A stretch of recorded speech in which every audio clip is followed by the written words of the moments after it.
2 मार्च 2014 को यूक्रेन के लोग सुबह सुबह सो के उठ रहे थे, पर वहां पर लाइट नहीं थी, पावर ग्रिड फेलियर हो चुका था, कुछ भी नहीं चल रहा था। उनको समझ नहीं आ रहा था ये हुआ क्या। थोड़ी देर बाद न्यूज आई कि रशिया ने जाकर क्राइमिया पेनिनसुला पे कब्जा कर लिया। जब तक वो समझ पाते कि ये सब क्या हुआ, तब तक रशिया ने वॉरफेयर की एक नई साइट यूक्रेन को दिखा दी थी। तो दोस्तों, जो साइबर वॉरफेयर होता है वो एक नया पार्ट है इस वक्त की लड़ाइयों का। जो लड़ाइयाँ हैं वो सिर्फ ज़मीनी लड़ाइयाँ नहीं रही हैं, अब उसकी मल्टीपल एंगल्स हो गए हैं।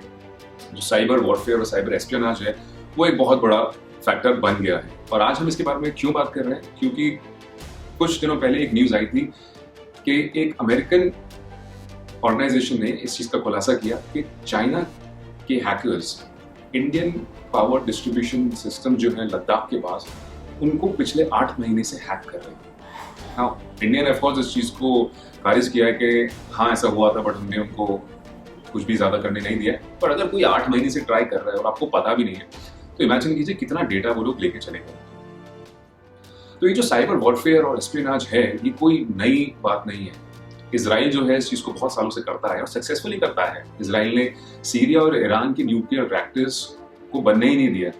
यूएस ने ये चीज ट्राई की थी 2003 में, जब वो सद्दाम के अगेंस्ट लड़ने जा रहे थे। तो पहली बार उन्होंने ये सोचा कि क्यों ना लड़ाई शुरू करने से पहले हम लोग जितने भी बैंक्स हैं उनको बंद कर दें, ताकि सद्दाम अपना जो पैसा है दूसरे धन ना ले जा पाए। वाइल इस चीज को अग्री नहीं किया गया और ये प्लान जो है वो एक्शन में नहीं आ पाया, बट ये बहुत सालों से इस चीज को किया जा रहा है।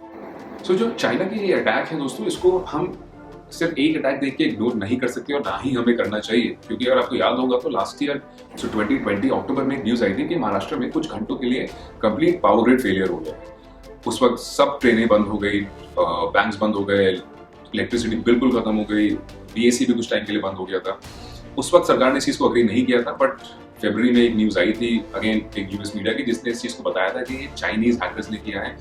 और चाइनीज ने उस वक्त दिखा दिया था कि अगर हम चाहें तो एक क्लिक ऑफ अ बटन से आपकी पूरी इकोनॉमी को बिल्कुल बंद कर सकते हैं, स्टॉप कर सकते हैं आपकी लाइफलाइन। और यही चीज चाइना दोबारा ट्राई कर रहा है। तो ये जो अगस्त 2021 से लेकर मार्च 2022 के बीच में जितनी भी हैकिंग्स करने की कोशिश की है, ये स्टैंड अलोन नहीं है, ये उसी चीज का पार्ट है।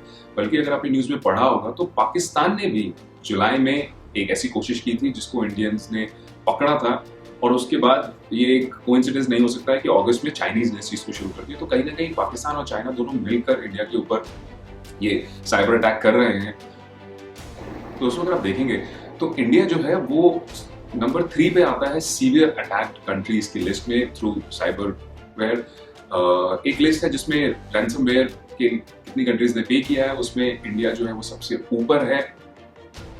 तो इंडिया के ऊपर बहुत सालों से ये चीज़ें चल रही हैं, न्यूज़ मीडिया में ये सब चीज़ें नहीं आती हैं, बट हमारी जो कॉर्पोरेट कंपनीज हैं, गवर्नमेंट कंपनीज हैं, वो इन सब चीज़ों पे बहुत ज़्यादा ऑलरेडी से जूझ रही हैं। और चाइना तो ये बहुत टाइम से करता आ रहा है पाकिस्तान के साथ। लास्ट ईयर तो एक न्यूज़ आई थी कि जिसमें चाइनीज़ जो हैकर्स हैं उन्होंने तो जो कोविड का दवाई का फॉर्मूला है वो हैक करने की भी कोशिश की थी, और कहीं ना कहीं वो सक्सेसफुल भी हो गए होंगे। तो इंडिया, तो ये जो हैकर्स हैं ये क्या करते हैं डेटा हैक करके?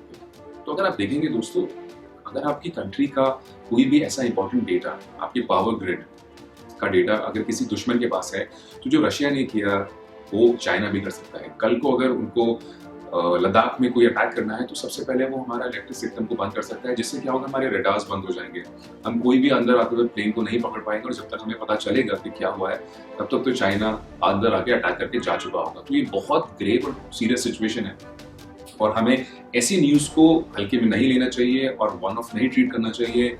मुझे बहुत सीरियसली लगता है कि ये जो अटैक्स हैं ये और कंटिन्यू होंगे, और आगे आने वाले टाइम में जब चाइना इंडिया के ऊपर किसी भी एक फ्लैंक से अटैक करेगा तो वो warfare plain and simple military warfare नहीं होगा, वो एक अक्यूमुलेशन होगा, वो कॉम्बिनेशन होगा बहुत सारी वॉरफेयर्स का।